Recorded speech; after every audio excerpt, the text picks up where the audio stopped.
Nosso parceirão, né? E já tá Nosso na linha. Parceirão Rômulo Pinheiro, até porque ele já estava na live aí já há um tempo, estava esperando, agora está aqui com a gente. Bom dia para você, Rômulo, tudo bem? Muito bom dia, meu amigo Salgado, bom dia, Max, sempre aqui bom dia. às quartas-feiras esperando para a gente conversar. Tinha um fundo de tela diferente aqui, mas eu mudei para atender a coluna, para ficar mais legal aqui quarta-feira. É isso, eu acho que a gente tá tendo um probleminha com a conexão, dá pra ouvir de boa, bora ver se melhora um pouco mais. Seguinte, são 2 temas no Conexão Brasília hoje, tá bom? Bora lá. Julgamento do marco temporal no STF. Brasília, como sempre, pegando fogo, hein, Rômulo? Mas Max, a gente acompanha com muita ansiedade, porque a cidade está parada hoje aqui, nós temos aí as lideranças indígenas tomando conta aí das planadas dos ministérios desde o início da semana, aguardando então o julgamento do marco temporal lá no Supremo Tribunal Federal. É bom lembrar, Max, nós conversamos sobre isso na última semana, a gente debateu aí a questão do Congresso Nacional analisando esse ponto e aprovando o projeto de lei que ainda vai ao Senado.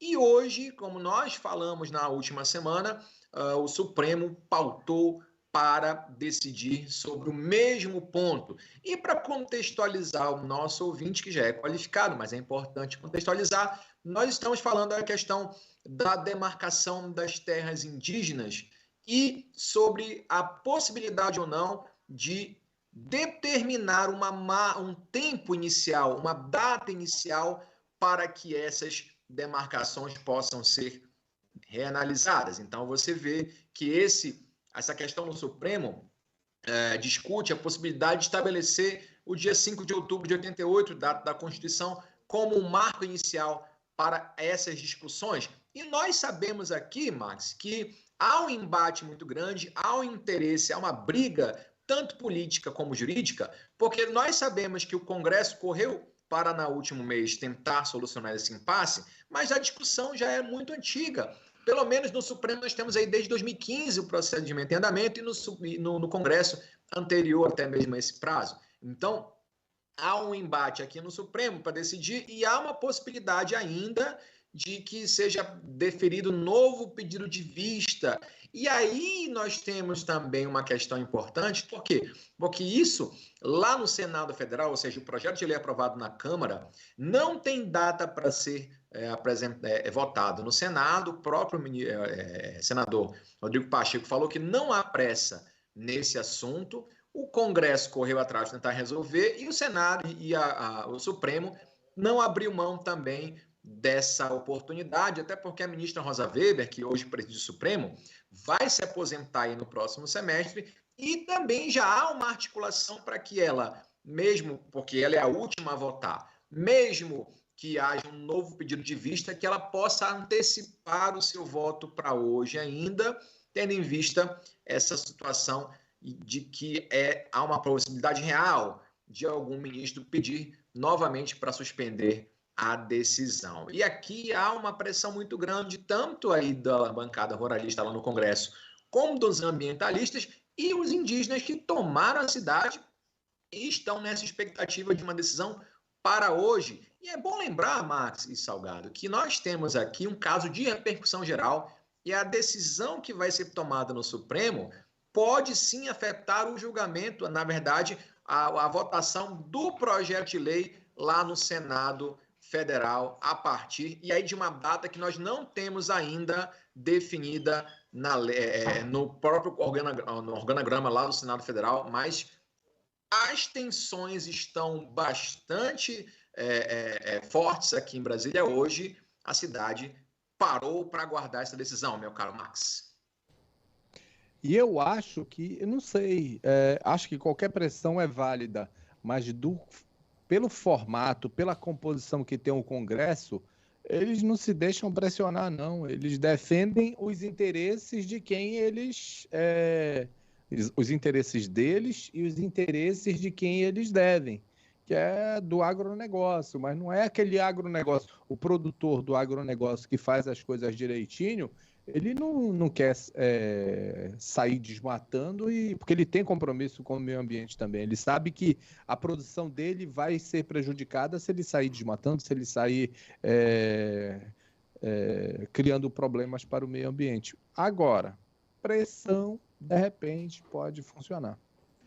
É do próprio jogo democrático, Salgado. Essas pressões, ou seja, os interesses de um lado de outro, isso é natural que seja assim. Então, o Congresso aí está sujeito a essas pressões. Nós temos as bancadas de interesses que vão se digladiar a respeito. A questão é, Salgado, na verdade, que há uma disputa entre os próprios poderes da República para decidir sobre essa questão. E não aqui a gente vai defender um poder A, ou B ou C, mas é uma questão muito antiga, uma questão que já se debate há muito tempo. O próprio projeto de lei aprovado é um risco muito grande para os interesses indígenas. A gente sabe que as áreas, eu até comentei na última oportunidade aqui, o projeto aprovado determina até a possibilidade de retomada de algumas áreas para o Estado, áreas que já estão demarcadas e assentadas com os indígenas. Então, é algo que, de fato, vai mexer com as estruturas aqui do poder,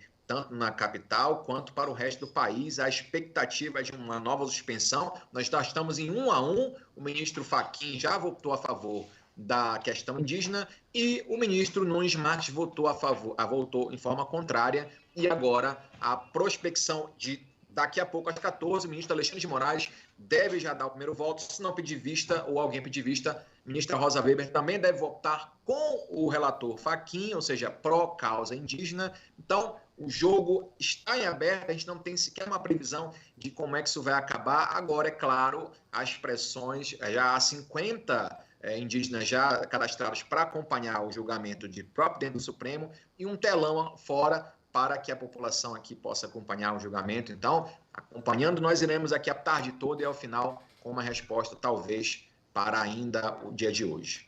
A gente acompanha, então, aqui de longe, você de perto e trazendo informações pra gente. Agora, detalhe, pena que meu café acabou, porque o assunto agora também é muito interessante. A confirmação da cassação de Deltan Dallagnol pela Câmara é uma história que parece não ter fim, mas uma hora esse capítulo, uma hora essa novela acaba. Hein, Rômulo? Sabe o que eu acho bacana, Rômulo? O bacana é o seguinte, estavam lá fazendo... fazem aquele discurso sobre composições ou indicações, né? O Nunes Marques votou pela cassação do Deltan Dallagnol. Aí... ele tinha que ser a cassação dele tinha que ser confirmada pela mesa diretora da Câmara. E aí o que acontece? Tem um membro do PL que é da direção da mesa, que é da mesa diretora, também votou pela cassação dele lá, então, colega do próprio partido. E esse encerramento foi bastante melancólico, Salgado. E isso que você fala, você refletiu ontem à noite, com o Deltan Dallagnol caminhando pelas dependências da Câmara sozinho.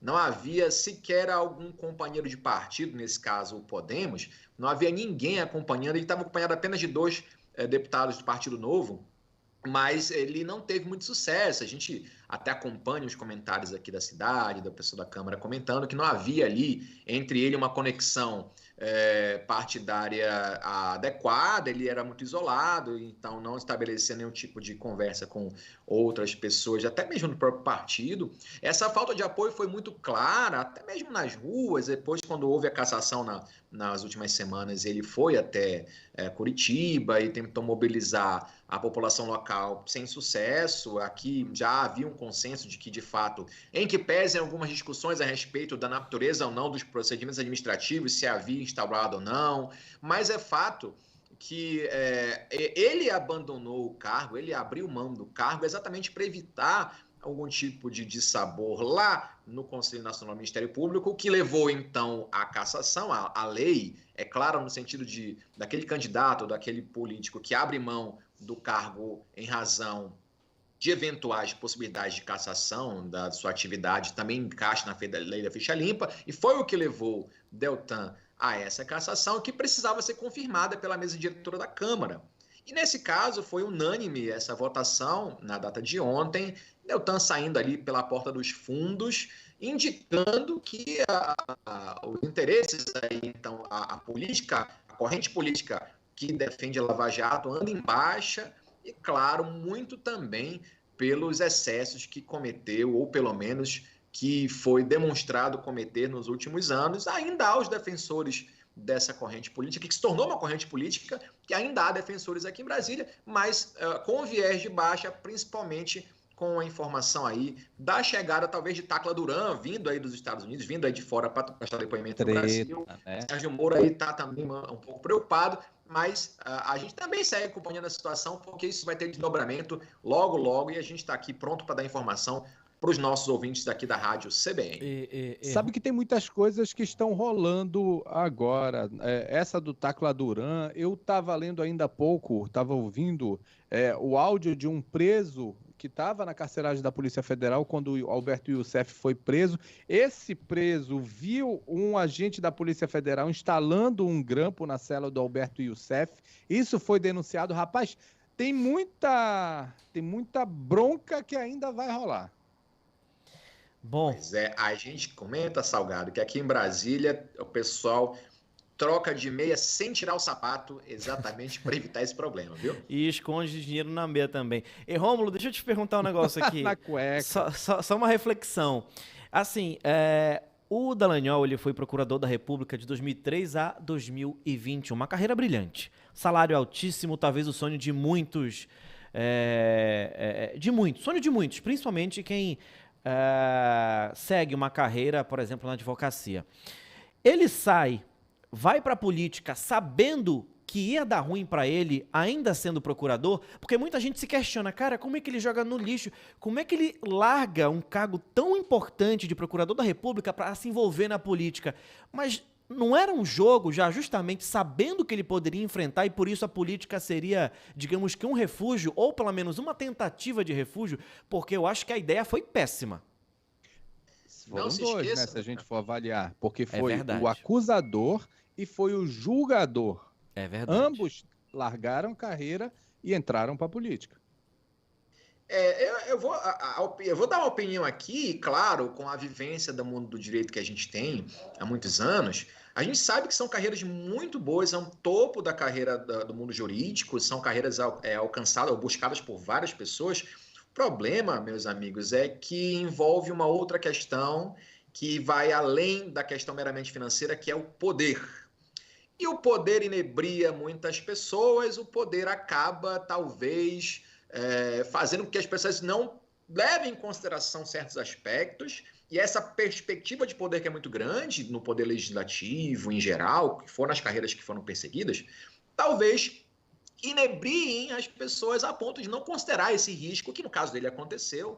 É claro que ele vai tentar uma nova candidatura, mas na frente, até lá, vai ficar sem esse cargo, mas não se esqueçam também que no mundo jurídico existem portas que se abrem em razão dessas conexões que se fazem no mundo político. Então, eu garanto a vocês que esse desamparo não vai durar muito tempo. É momentâneo, né?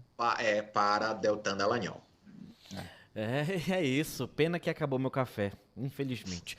Rômulo, brigadão pela participação, viu?